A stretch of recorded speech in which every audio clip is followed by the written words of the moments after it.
Bonjour, donc aujourd'hui on va étudier le lien entre la personnalité INTP du modèle Myers-Briggs ou MBTI et le système des Big Five avec donc 5 grands domaines et 10 aspects, c'est-à-dire 2 aspects euh, par, euh, par domaine. Hein, donc, si on regarde la personnalité INTP, sont les introvertis intuitifs, penseurs et percepteurs, on pourrait dire, percevants. Bon, alors à quoi il ressemble au niveau Big Five? Donc Big Five, il y a 5 domaines. Donc ces 5 domaines, c'est l'extraversion, c'est la conscienciosité, c'est l'ouverture, c'est le névrotisme et c'est l'agréabilité. Alors, introverti, hein, introverted, INTP, donc les introvertis, donc c'est l'inverse de l'extraversion. Alors qu'est-ce que c'est que l'extraversion? Ben, il y a 2 grands aspects dans le modèle Big Five tel qu'il est présenté dans un modèle plus spécifique qui s'appelle BFAS. L'extraversion, il y a l'aspect d'enthousiasme et il y a l'aspect d'être assertif, assertivité.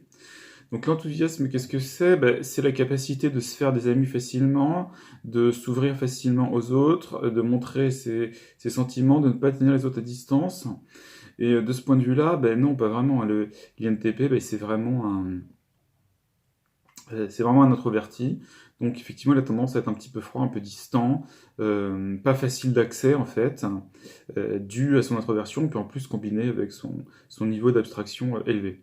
Alors ensuite, assertivité toujours dans l'extraversion, qu'est-ce que c'est? C'est la capacité à prendre en charge, avoir une forte personnalité, savoir captiver les autres, être considéré comme un leader, être capable d'influencer les autres. Bah, là aussi, pas tellement, hein, parce que l'INTP, il n'est pas tellement intéressé par influencer les autres, il est intéressé par comprendre le monde, en fait, comprendre comment les choses fonctionnent, et puis ce que font les autres, ben, c'est pas forcément tellement son problème, il préfère observer et puis rester discret.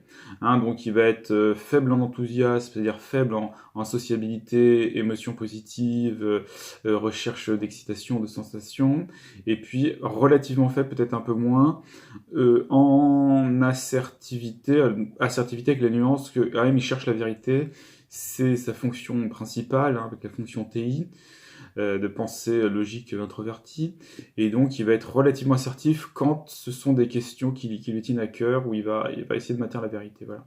Alors ensuite, le N ça veut dire intuitif, donc ça c'est corrélé pas mal à ce qu'on appelle l'ouverture d'esprit dans le Big Five. Donc l'ouverture d'esprit, ben, l'INTP, oui, il est extrêmement ouvert d'esprit, hein, c'est peut-être un des profils les plus ouverts d'esprit avec l'INFP. Bah, donc il a tout pour être ouvert d'esprit. Déjà c'est un N, donc les N ils sont ouverts d'esprit. Et puis un P, perceiving, donc il va pas être fermé, il va pas être clos à toutes les stimulations extérieures en termes d'information, en termes de nouvelles idées. Donc les NP généralement sont très très ouverts, hein. C'est les plus ouverts en fait. Alors l'ouverture d'esprit, il y a 2 aspects. Il y a l'aspect intellect et l'aspect ouverture au sens strict, ou ouverture à l'expérience. Alors évidemment, c'est un NT, puis en plus un INT. Donc intellect très élevé, hein, rapide pour comprendre les choses, peut gérer de nombreuses informations, aime résoudre des problèmes complexes, a un vocabulaire riche, pense vite, formule ses idées clairement, est intéressé par les discussions philosophiques, aime lire des matériaux difficiles, donc il est très très élevé en ouverture intellectuelle. Ouverture au sens strict, alors le N oui, mais il n'a pas le NF, hein, donc il va être moins élevé en moyenne que les NF. La beauté de la nature oui, croire en l'importance de l'art oui plutôt, aime réfléchir sur les choses là pour le coup oui, s'immerge profondément dans la musique oui plutôt, voit la beauté dans les choses oui, mais c'est pas, ça va pas être exceptionnellement élevé comme des NF par exemple, hein, surtout des NFP, puis surtout les INFP. Voilà, alors ensuite, le T, donc c'est la pensée logique. Alors la pensée logique, elle est un petit peu dans l'intellect, mais elle est aussi, il se trouve qu'il y a une corrélation négative avec l'agréabilité, hein. Donc les gens très logiques sont généralement moins agréables parce qu'ils sont moins dans le sentiment, puis surtout ils sont pas dans le sentiment extraverti. Alors l'INTP, il a le sentiment extraverti en dernier, donc il n'est pas réputé pour son agréabilité, bien qu'il soit pas non plus extrêmement désagréable. L'agréabilité, donc ça se divise en deux, compassion et politesse. Alors compassion, ressentir les émotions des autres, se préoccuper du bien-être des autres, sympathiser avec les sentiments des autres, s'intéresser à la vie des autres, euh, faire des choses pour les autres, oui, bon, c'est pas tellement son truc, hein, donc compassion, ça va pas être très très très élevé. Bon, l'INTP, il est plutôt à distance, il aime comprendre les choses, s'intéresser vraiment à la vie des autres, aux problèmes des autres. Bon, c'est plutôt pour les analyser que pour vraiment les aider. Alors, politesse, oui, pourquoi pas, mais pas forcément très élevé, hein. Respecter l'autorité, pas tellement, bien qu'il soit pas forcément contre non plus. N'aime pas sembler pushy, ben non, il aime pas être pushy, ça oui, c'est plutôt vrai. Évite d'imposer sa volonté sur les autres, c'est plutôt vrai. Ne met pas la pression sur les autres, c'est plutôt vrai. Insulte les gens, non, pas trop.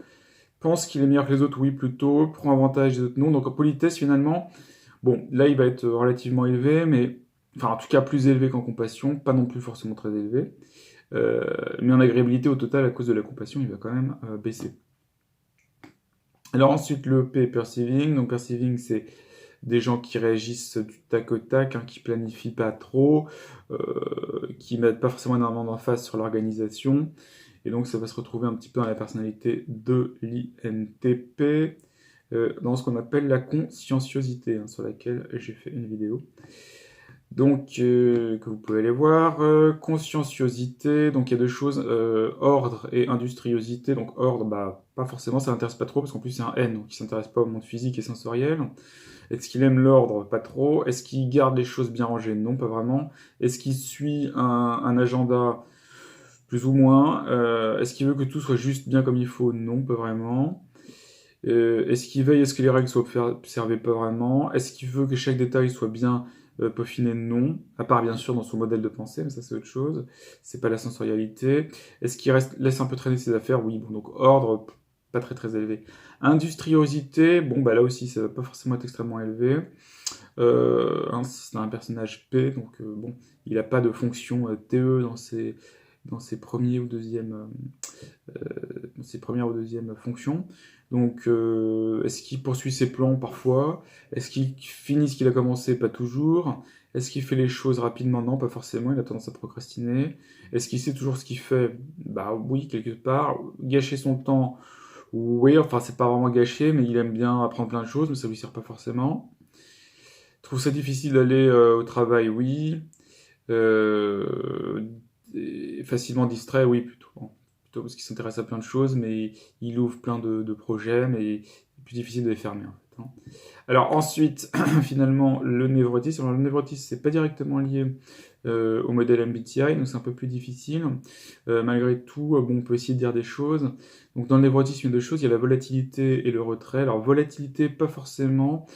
Euh, les INTP sont des personnes plutôt calmes, généralement, plutôt analytiques, plutôt détachées, donc s'énervent facilement, pas vraiment, est irrité, change beaucoup d'humeur, pas forcément, et se laisse irriter, laisse les émotions le contrôler, bah non, finalement, hein, c'est un caractère et distant.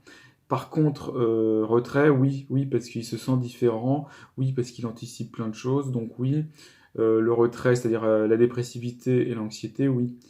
Oui. Donc, est-ce que j'ai des doutes sur les choses? Oui. Est-ce que je peux être dépassé par les événements? Oui. Est-ce que je crains beaucoup de choses? Bah oui. Est-ce que je me sens souvent un peu le caractère abattu? Bah oui, hein. Donc, oui, parce qu'il se sent différent, il est original dans un monde qui ne le comprend pas forcément. Donc voilà, donc INTP et Big Five, et ben en résumé,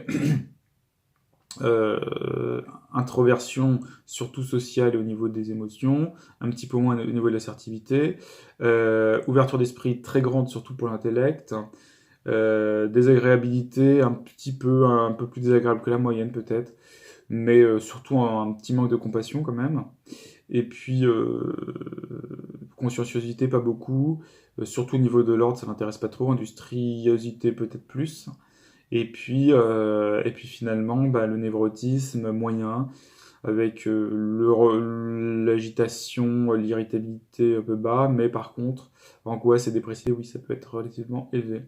Donc voilà, dites-moi ce que vous en pensez, puis comment vous vous situez, vous, surtout si vous êtes INTP. Voilà.